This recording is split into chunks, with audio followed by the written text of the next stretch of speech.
you think your dating life is I guarantee you that this story is gonna top your dating experience, because what the Hi, hello, if you're not familiar with me, my name is Amy and I'm a chronic up, and let me tell you how I up this last week. So I met this guy on Schninder, right? And I didn't give him like the time of day. He looked like a dweeb.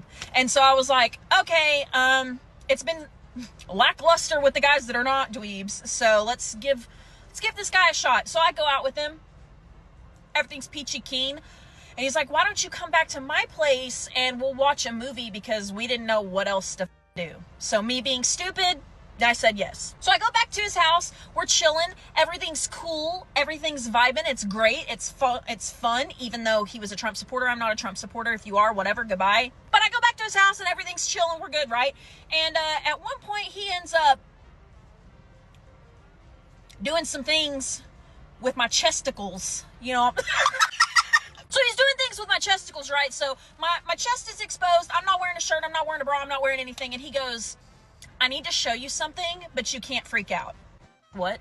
That's never good. I should have left. But I didn't leave. So I said, okay. So he takes me to this room in his house, right?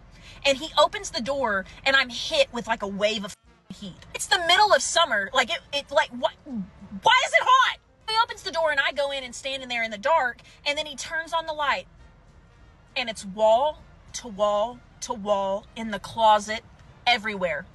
Snakes. I'm not making this up. This really happened to me. It was wall to wall snakes, bro. I'm standing there out in a room full of snakes and he's just looking at me. He's just looking at me.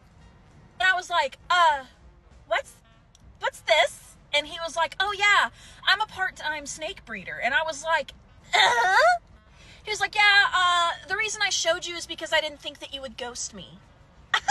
So anyways, I get clothed and I was like, okay. And so I leave. The whole like rest of last week, he was texting me about how excited he was to see me, and he was up my right. Everything was great. So my dumb goes back to his house. Mind you, I drove an hour and 20 minutes to this guy's house. An hour and 20 minutes. I'm really sad to say that this story does not get better. It gets worse. Because why did I go? I go to his house and we're sitting there and we're chilling, and then we decide to do the nasty. And I find out that he has erectile dysfunction, which we're not going to shame men that have erectile dysfunction. It's okay, whatever. But he failed to tell me that until we were right in the middle. Right in the middle. So he's like, I'm going to go take a pill. He comes back. We proceed to start action, right? We're making our own movie, so to say. You know what I'm saying? And randomly he stops. And he gets down, lays down beside me, and he goes, we're going to cuddle for a minute. We're going to cuddle? What? So I'm laying there. And he falls asleep. He falls asleep! Sorry, my light died. But he falls asleep and he wakes up 5 minutes later and proceeds to just continue with our movie making, you know, like nothing happened. But then when we're about to be done, it's getting close to the climactic portion of the movie, so to say, he goes, tell me you want me to get you pregnant. And I was like, I did it. I did it. He's like, grab my face with your hands. And I was like, okay, I did it. And then right as it got to the climax of the movie, he goes, I'm gonna get you pregnant. And that's how it ended. So we talked and everything, and then we went back into the living room and we ordered pizza. And when I tell you this man didn't want anything to do with me, he didn't want anything to do with me. I stayed there, we watched movies and everything, and it was hella awkward because he did not want any part of talking to me or like touching on me, hugging me, nothing. And so I end up getting ready to leave, and I'm like, do you want me to call you when I get on the road, because we've been talking to each other all week? And he goes, no, I'm gonna go to bed.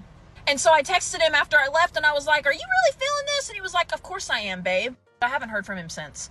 I got ghosted by a guy with erectile dysfunction in a room full of snakes that wanted me first. So if you feel like your dating life is very, I want you to come back to this video. If your friend feels like they're having a dating experience, please send them this video, because I have never experienced anything like this ever again. And I swear to God, this happened. This happened. I didn't just make this up. So if he takes you into a room full of snakes, leave, don't come back, because this is what you get.